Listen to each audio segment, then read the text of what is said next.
All right, guys, the second type of exponent that we're going to have to talk about are what we call rational exponents, which are just exponents that are fractions. So we've got a rule that I'm going to give you. If you are dealing with rational exponents,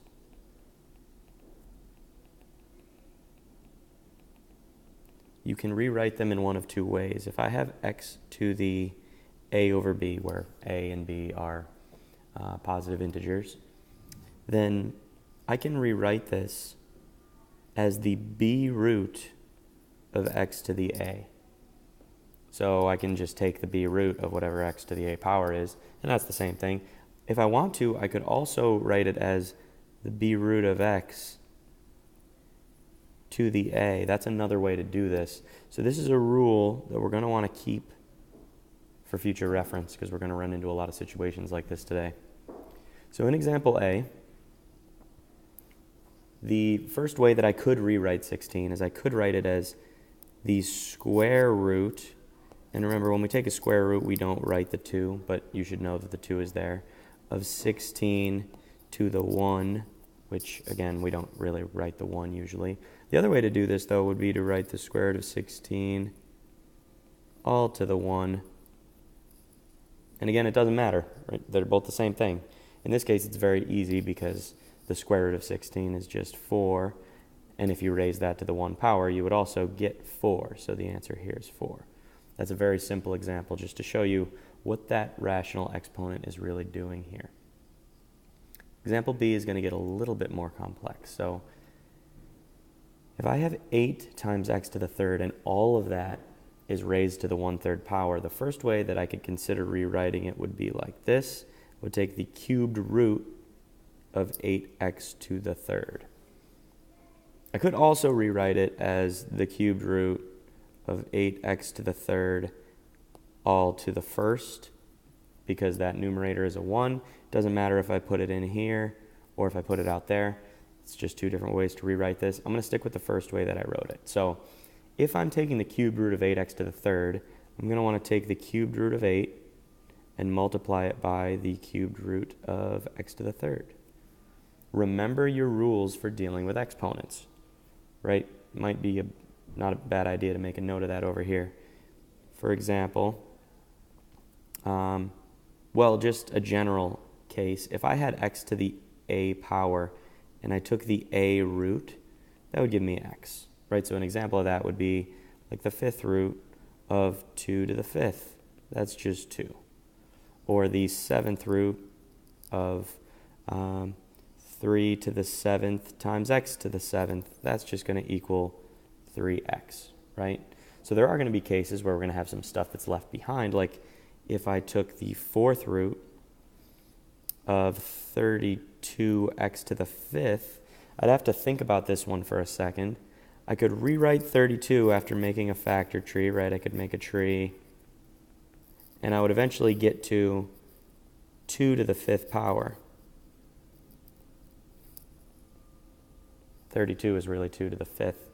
So if I did do this, I'd have to recognize that the 4th root of 2 to the 5th, I can only take 4 of those out. So that would give me 2 on the outside, but I'd have to leave that 5th 2 behind. And then I'm also going to have the 4th root of x to the 5th. I can take 4 of those, becomes x, but I have to leave 1 behind. So in the end, that would just become 2x times the 4th root of 2x. We're going to get into some complicated radicals here. But the reason behind what just happened in this example is, for example, if I take that x, I can write it as x times x times x times x. And because I'm taking the 4th root, I can take 4 of those out of there, and they become that 1. But I have to leave this one behind because I had too many x's under the radical. So we're going to see some situations like that. It might not be a bad idea to rewind and watch that one more time just to see how that worked, because we're going to apply that now. If I take the cubed root of 8, remember 8 is really just 2 to the third, so that's just a fancy way of saying the cubed root of 2 to the third times the cubed root of x to the third, which of course is just 2 times x, or 2x. It's a lot of work to get to just a simple 2x. But you can see that rewriting these rational exponents so that they have a radical is the way to go here. Let's take a look at example C. I've got this whole long expression and all of it's being raised to the 1/2 power. So I can immediately rewrite this as the square root of 25x squared y to the 4th z. And really there is a to the 1st power, right, if I want to, and a 2 here. But we don't write that with a square root. All right, let me just simplify what's inside of there so it's a little easier to interpret. That's the square root of 25 is really 5 squared. That's going to be useful. I already have an x squared. Y to the 4th, I think in this case, I'm going to rewrite that like this. And then z.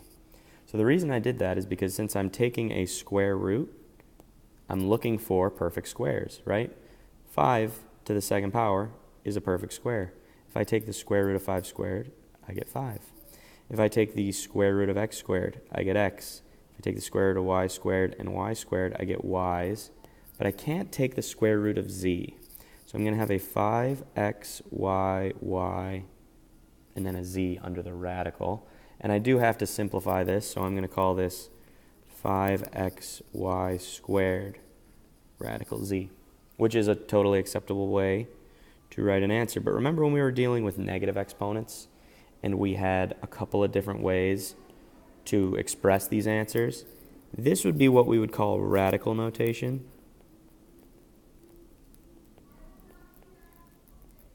But if I wanted to write it in exponential notation, just like we were doing with negative exponents, I could do that. All I would have to do is leave the 5, the x, the y squared, but I'd have to take that radical z, that square root of z, and express that as z to the 1/2. This would also be an acceptable way to write your answer. And if your answer was asked to be in exponential notation, that's the way you would have to write your final answer. Okay, so we're going to keep continuing to rewrite these expressions in different ways so that you can see there are multiple ways to write these. Example D. So this is an example where we have both a negative and a rational exponent. So the first thing we'll do is we'll deal with that negative. We know from last lesson that if we have a negative exponent, we can just move that thing to the denominator if it's already in the numerator. And now we can call that a positive exponent. So we have 1 over 4x all to the 3/2 power. And now that's a positive exponent because I've moved it to the denominator and dealt with that. Next thing I'm going to do is I'm going to rewrite it so that my rational exponent just becomes that radical. It's going to be a square root because of that 2. And all this stuff is being raised to the 3rd power. So I have a square root of 4x to the 3rd. Again, I could, if I wanted to, I could raise this all to the 3rd instead of doing that. But I'd rather put the exponent inside the radical in this case, because the next thing I'm going to do is I'm going to raise each of those things to the 3rd power. So I have 1 over 4 to the 3rd, x to the 3rd, and the square root of all of that. 4 to the 3rd power is 64. And then I have x to the 3rd. There's nothing I can do about that. Okay, so I'm taking the square root of 64 and square root of x to the 3rd. The square root of 64 is easy. That's just going to give me 8. But the x to the 3rd is a little different. So let's investigate that x to the 3rd just for a second. If I have x to the 3rd, that's really the same as x times x times x.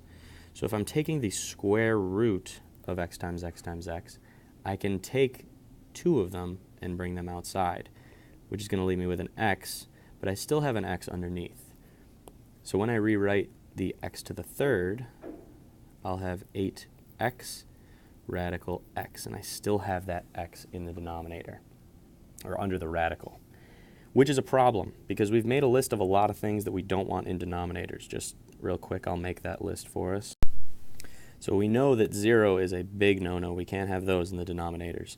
Also, we dealt with imaginary numbers, and we realized that if we have those in the denominator, we've got to rearrange our fractions so that we don't have imaginary numbers or complex numbers in the denominator. And the next thing that we're learning today is that irrational numbers also can't be in the denominator. And that's really what the square root of x is it's irrational unless x turns out to be a perfect square. So we've got to cover our cases when x is not, and we've got to make this so that there is no square root in the denominator. So if I have 1 over 8x radical x, one way that I could get rid of that radical x is by multiplying it by the square root of x, because that's going to leave me with 8x times x, right? The square root of x squared is x. So that would be really useful, but if I'm going to do that to the denominator, I've got to do that to the numerator because this is just an expression. So I've really got to be multiplying by 1.